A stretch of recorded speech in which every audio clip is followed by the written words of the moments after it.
Hello there. We are going to be discussing floating point numbers in this tutorial. Floating point numbers come in two varieties. There are 32-bit. Oops, let me get set up here. 32-bit floating point.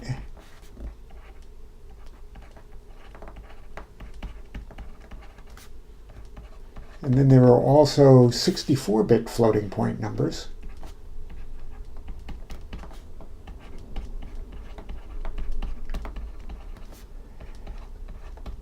And you may recall from your programming in Java that in Java these are called float. And in Java, anyone remember? These are called double. Okay. So what we're talking about here, this is, by the way, an industry standard. There's nothing weird or specific to LC3 or our textbook about this. This particular lecture that we're doing, we're going to be talking about 32-bit floating point numbers. I will give you references later on to 64-bit. The theory behind it is the same. And again, when you do this, I do want you to keep in mind that you've already talked about both of these concepts before in your Computer Science 111 class when you talked about floats and doubles. Now, the idea here again is that we are talking about numbers that have a decimal point, like that, okay? But even a number like this, if there's just zeros after the decimal point, this number over here inside the computer is represented very differently than the integer 31. If we were to peek inside the computer, if these were stored in successive locations, they wouldn't look at all alike. Now, we've already talked about what this would look like inside the computer. We've talked about it would be a 2's complement notation, 32 bits, 16 bits. It depends on the computer that we're talking about. But there are specific rules and regulations that dictate what signed integers look like. There are also specific rules and regulations for what floating point numbers look like. And we're going to talk about that in a moment. But before we get to that, we have a few preliminaries to talk about. This is going to seem a little bit weird at first, but it really isn't that weird. So what I'd like to do, let's look at this number right over here. We have this number 31.796. Now, we did something similar when we were talking about integers. I want you to look at this number. When I look at this 1 over here, this 1 really represents 1 times 10 to the 0 power. And if I come over here, this 3 really represents 3 times 10 to the first power. And again, you can see that if I had other digits here going out to the left, that I could express them all in terms of powers of 10. Well, it turns out that the same thing happens even if I go past the decimal point. This 7 over here could really be thought of as 7 times 10 to the minus 1 power. And likewise, this 9 over here, this could be thought of as 9 times 10 to the minus 2 power. And likewise, this 6 over here, this would be 6 times 10 to the minus 3 power.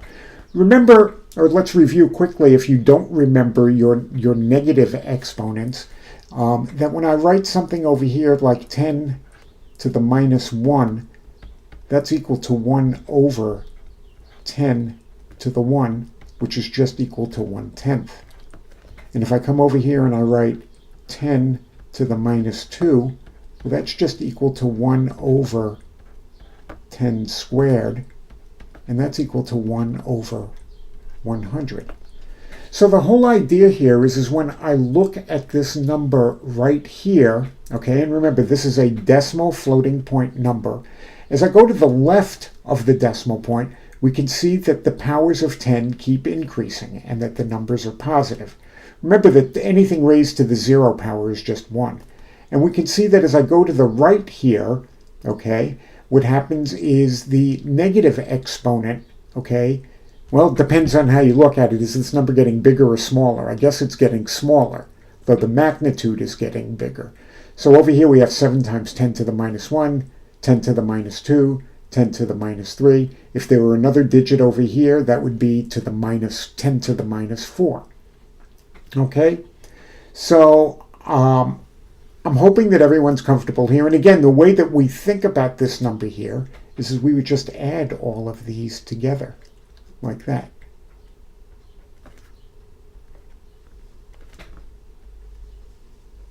So that this number over here is really 30.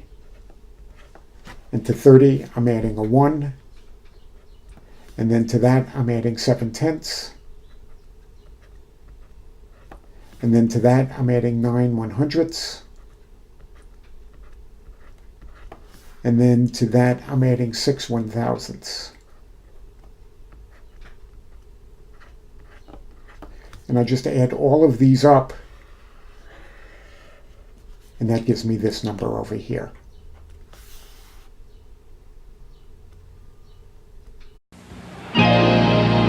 Chocolate is scrumptious when it crunches. That's why I love Nestle Crunch. That's why I love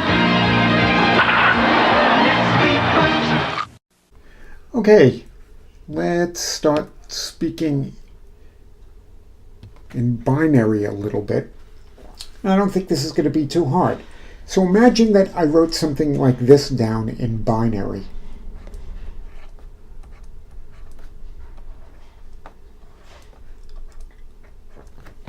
Okay, so you will notice there is a decimal point there. So we're talking about a floating point number. So what floating point number is this going to be? Well, we're going to proceed just like we did in the previous example, but remember now we're talking in binary. We're not talking in base 10. So instead of multiplying things by powers of 10, we're going to be multiplying by powers of 2.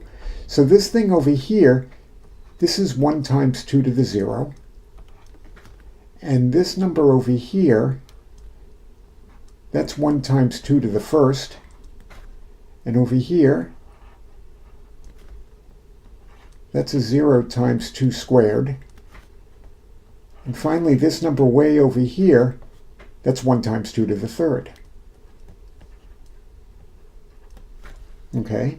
But now the same thing starts happening when we look at the digits to the right. But remember now we're going to start getting negative exponents. So this over here is 0 times 2 to the minus 1. And this over here is 1 times 2 to the minus 2. And this number over here is 1 times 2 to the minus 3. So let's figure out what this number is, okay? And remember, the number is actually, I'm just adding all of these things together.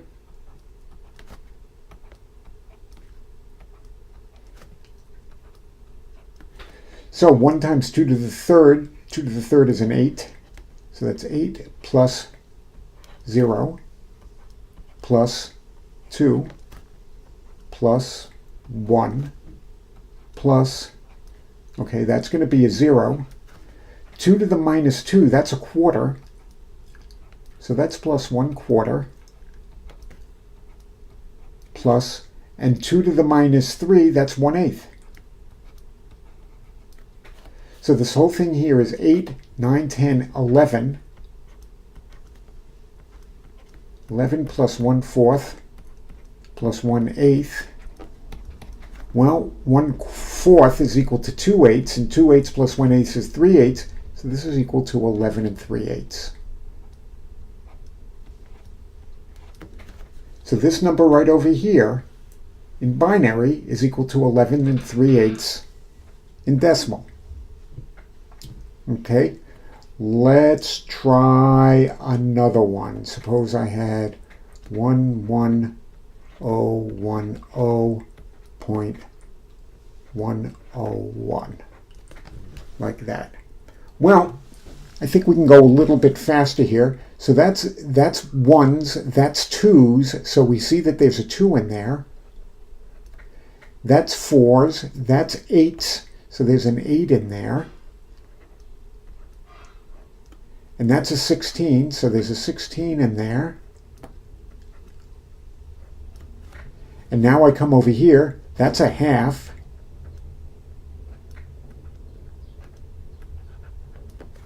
And that's a quarter, and that's an eighth.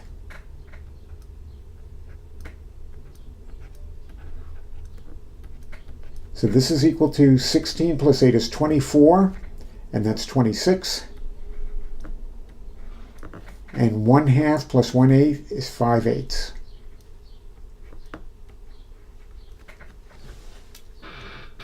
Okay? I hope that's not too bad.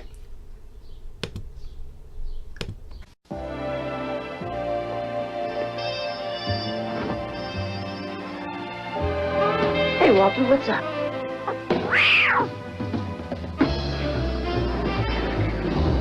With great taste and just 1 calorie, Diet Coke is the one soft drink everyone's falling for. Hi. Hi. 1 calorie just for the taste of it. Diet Coke. Okay, moving right along, we are ready to put a few things together here. First, a little review. Let's look at a number like this. Let's make it 123.4567. All right, so there's a floating point number in decimal. And I want to say something here. Certainly if I multiply that times 10 to the 0. Now remember, this number over here, anything to the 0 power is just 1. So I'm multiplying this number by 1. But I want you to notice a couple of things here. That's also another way that I could rewrite this. This is, I could move the decimal point over here. I could say that that's equal to 12.34567. And I would say that that would be times 10 to the first. Okay, or I could come over here and say that that's 1.23457, and that would be times 10 squared. Now there's nothing that says I can't move the decimal point the other way, and I certainly can, and that's equal to 1234.567 times, now here the exponent's going to go the other way. This was a 10 to the 0, this will be 10 to the minus 1. And likewise I could say that's equal to 1234.567 times 10 to the minus 2. So all of these numbers here, and I've got 1, 2, 3, 4, 5, these are all saying the same exact number, okay? What's different here is I'm multiplying them by different powers of 10, okay? Now, I can do the same thing in binary. So if I come over here and I were to write down 101.0111, we could say that that is times 2 to the 0. Okay, and remember that anything to the 0 power is 1, so this whole thing over here is just this number here. Now I can move the decimal point to the left, okay, and if I move the decimal point to the left, just like looking at this example here, we can see the exponent's going to get bigger. So if I move the exponent to the left, that's the same thing as saying 10.10111 times 2 to the first. And I could say that that's also equal to 1.010111 times 2 squared. Okay? And I could keep going this way, or I can go the other way. If I come over here, I could say that this is also equal to 1010.111 times 2 to the minus 1. Or I could say that this is equal to 1010.11 times 2 to the minus 2. And I could keep going, minus 3, minus 4, okay? So all of these represent the same number. Now when it comes to storing floating point numbers in the computer, and remember in the computer everything is in binary, everything is in zeros and ones, it turns out that it is this notation right here that we're going to use. And the question is why do we use this notation? And the reason why we use this notation right here is because there is only one non-zero digit to the left of the decimal point. And we will say that a number like this has been normalized.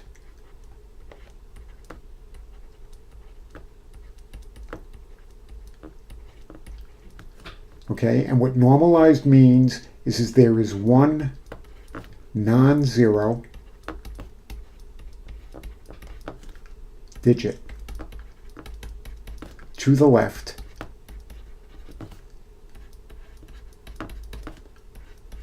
of the decimal.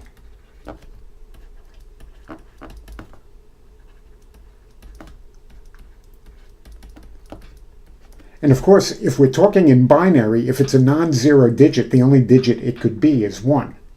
See, notice over here, okay, we have 2 digits to the left of it. Here we have 3 digits to the left. Okay, here we have 4 digits, but here we just have one non-zero digit to the left. Okay, so again, I want to just to emphasize things. This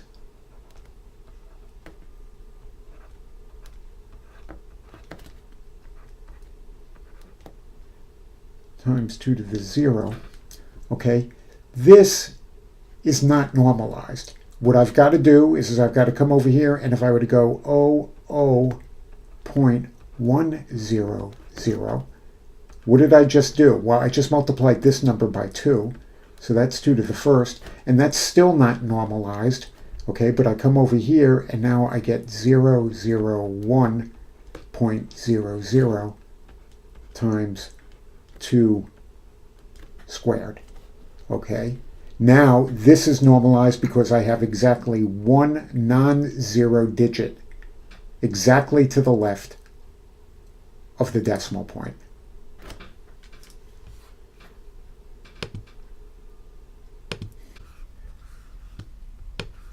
We're just about ready to wrap it all up here. So here's what happens when you have a floating point number, 32-bit floating point number inside of a computer. So I want you to imagine that I've got 32 bits here, and it's broken up into 3 pieces. So there's one piece over here, and this is called the sign bit. This is easy. 0 means it's positive. 1 means it's negative. Easy. Okay, and there's 1 bit here. And then over here, there are 8 bits. And this is what's called the exponent.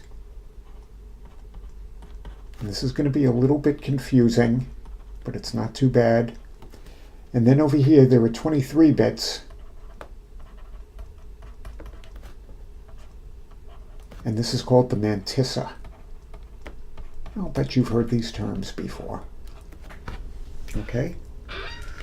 So here is an example now. Let's consider, suppose I have the number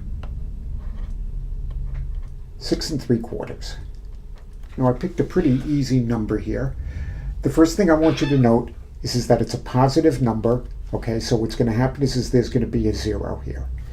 The other thing is let's remember what 6 3/4 is going to look like. 6 3/4 is going to look like a 4, a 2, and no 1s. And then there's going to be a decimal point here. And 3/4, let's see, 3/4 is 1/2 plus 1/4. Everybody get it? This is a 4, this is a 2, this is a 1, this is a 1/2, this is a 1/4. So I'm going to add 4 plus 2 plus a 1/2 plus a 1/4 gives me 6 3/4. Now remember, this is times 2 to the 0. And this is not normalized. It's normalized when I get the decimal point over here. So this is equal to 11.011 times 2 to the first, and it's also equal to 1.1011 times 2 squared. Okay, so there are a couple of things here that are going to be very easy. First of all, it's a positive number. There's a 0 over here. And the exponent over here is going to be, or I'm sorry, the mantissa, the 23 bits, it's just going to be 1011. Remember, that's this part right over here. And let's see, that's taking care of 4 of the 23. I guess I need another 19 bits. These are all going to be zeros.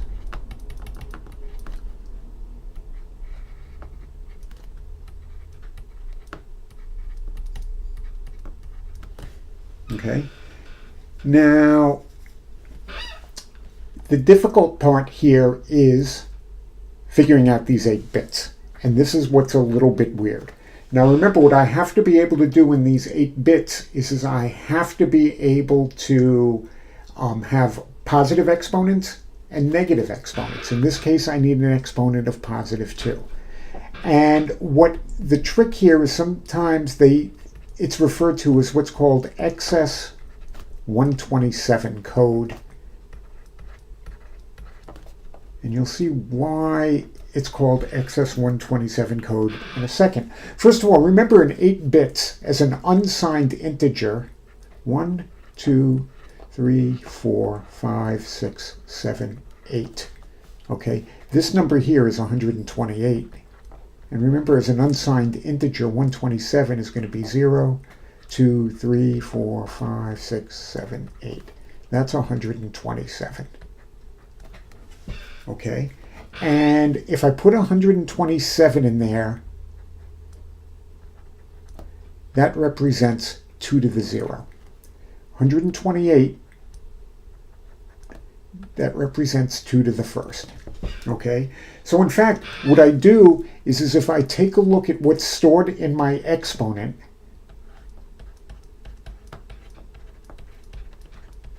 minus the number 127,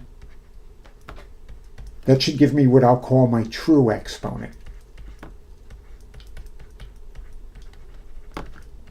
Okay? So over here, my true exponent is 2. So 2 equals 127 minus the exponent. And we can see that what my exponent needs to be is the exponent is equal to 129. Okay? So that, let's get another piece of paper here to work with. I'm going to come over here and try and move things around.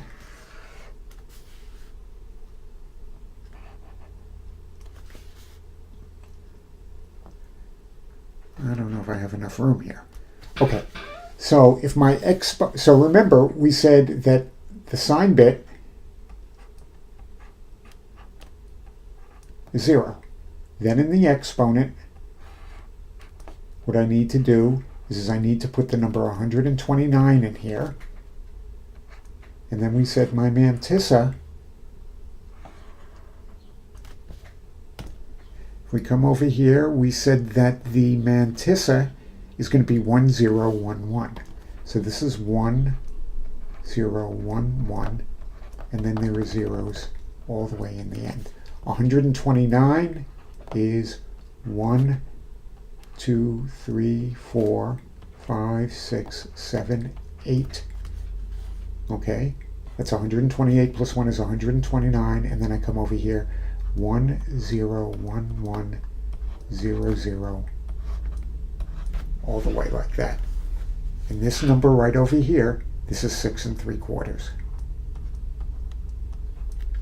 If I were asked to write it in hex, I've got to go 1, 2, 3, 4, 1, 2, 3, 4, 1, 2, 3, 4,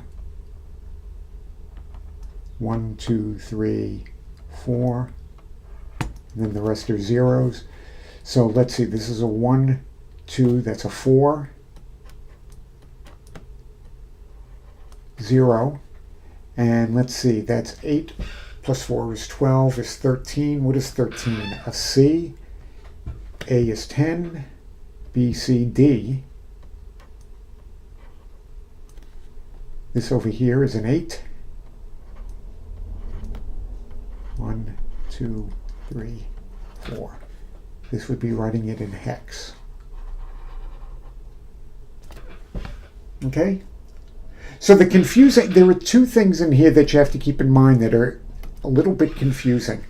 Once we've normalized the number, notice that this number right here, this leading 1, doesn't get stored anyplace. Nowhere in here have we stored this particular piece of information, but it's always implied. Okay, we know that it's always there, and we'll see that when we work in the other thing, in the other direction. The other thing to keep in mind in here is this XS 127 code, which is really kind of weird. So if I have a 0, 1, 2, 3, 1, 2, 3, 4, that's 127. That's 2 to the 0. If I come over here, I'll just write that. That's 127. 128 is 1, 2, 3, 4, 5, 6, 7, 8. That's 2 to the first. 129, 1, 2, 3, 4, 2, 3, 1. That's 2 squared. If I come over here and I have 126, okay, remember what that's going to be. 2, 3, 4, 1, 2, 3, and then there's going to be a 0 there. That would be 2 to the minus 1. Okay? So the thing that you have to keep in mind here is this XS 127 code, which can get a little confusing. So let's consider another example here.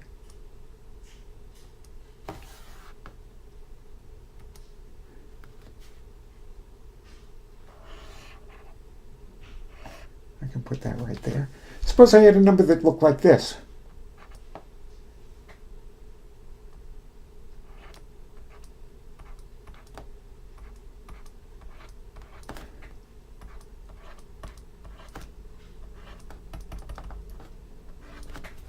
Like that. And I suppose I were to tell you this is a 32-bit floating point number. And I were to say to you, what is it? Well, what I need to do is I need to take this thing apart. So the first thing I see over here is I see it's a negative number. So I'm going to come over here and I'm going to say it's a -1 times I don't know what. So I'm going to come over here and I go 1, 2, 3, 4, 5, 6, 7, 8.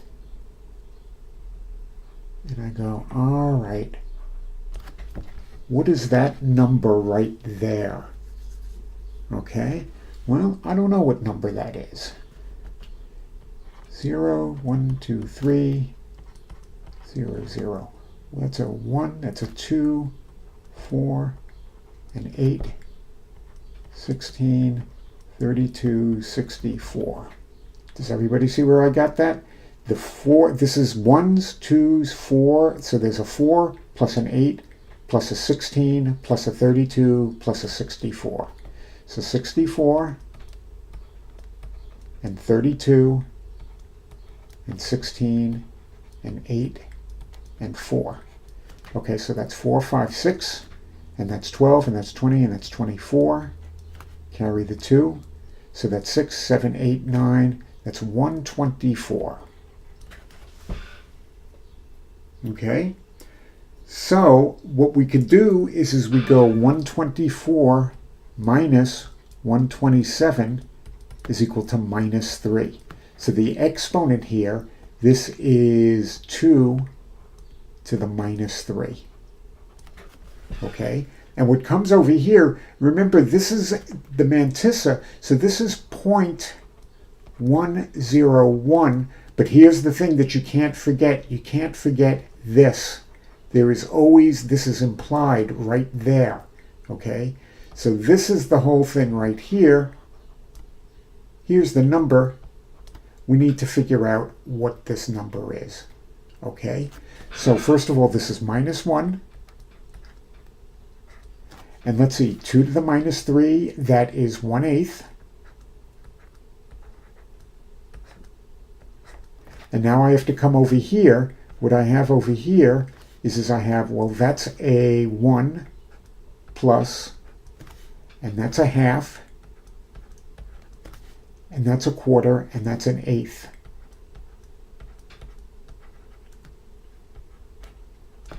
So this is equal to minus 1 times 1/8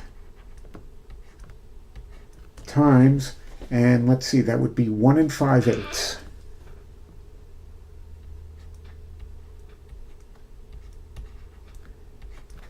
Okay, well now it gets to the easy part. This is equal to minus 1 times 1/8. And let's see, 1 5/8 is 13/8. So this is equal to minus 13 over 64.